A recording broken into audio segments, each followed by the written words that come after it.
Hi, my name is Lefty at 1603 Tattoos in Tampa, Florida. On behalf of Expert Village, this is Tattoo Care.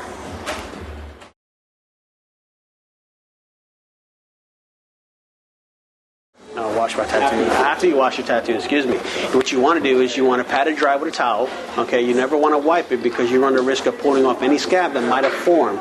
So just be real careful with that. Now, we usually give out ointment.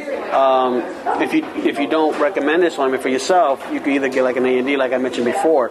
But we don't want to use anything that has a lot of petroleum-based products on it because it'll suffocate your tattoo, so just be real careful with that. Now, the amount of ointment you want to use is just a pea-sized dab, at least 3 times a day for 2 days. Okay, you don't want to use any more than that because, again, it will suffocate your tattoo and it'll cause a mess on your clothing and so forth.